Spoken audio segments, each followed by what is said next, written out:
Prezident Sadir Japarov vatandoshlarini Qirg'iziston Respublikasi Konstitutsiyasi kuni bilan tabrikladi. Japarov Konstitutsiya mamlakatda 33 yil avval qabul qilinganini eslatib, uni davlat suverenitetining poydevori, inson huquq va erkinliklarini oliy qadriyat sifatida belgilagan asosiy hujjat ekanligini ta'kidladi. Uning ta'kidlashicha, asosiy qonun eng yuqori huquqiy hujjat va milliy rivojlanish, jamiyat birligini mustahkamlash va ko'p millatli Qirg'iziston xalqini birlashtiruvchi, uning birligi va barqarorligini mustahkamlovchi g'oyaviy asos bo'lib xizmat qildi. Qirg'iziston Konstitutsiyasi so'nggi 33 yil ichida bir necha bor qayta yozildi.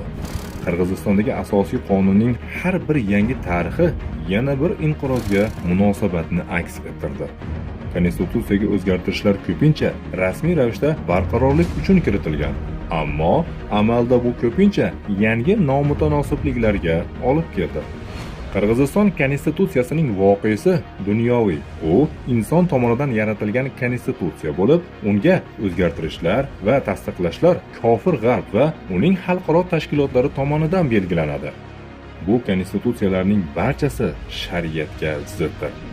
Musulmon mamlakatlardagi asosiy qonunlar xoh siyosiy, iqtisodiy yoki ijtimoiy bo'lsin, parlamentdagi ko'pchilikning fikriga muvofiq belgilanadi va o'zgartiriladi.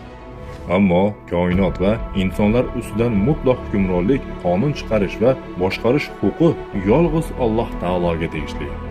Islom ummatining konstitutsiyasi Allohning kitobi va uning payg'ambari sallallohu alayhi va sallamning sunnatiga asoslangan va ummat Alloh taoloning yo'lidan yurib borgan paytlarda u boshqa xalqlar orasida sharaf va hurmatning yuksak pog'onasiga ko'tarildi.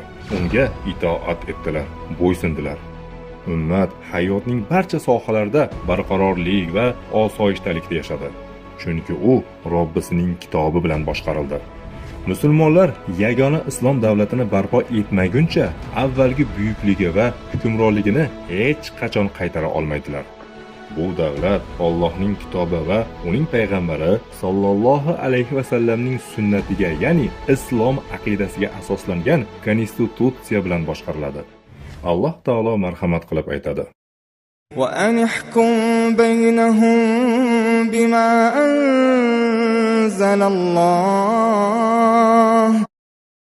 Ey Muhammad, ular o'rtasida Alloh nozil qilgan narsa bilan hukm qiling.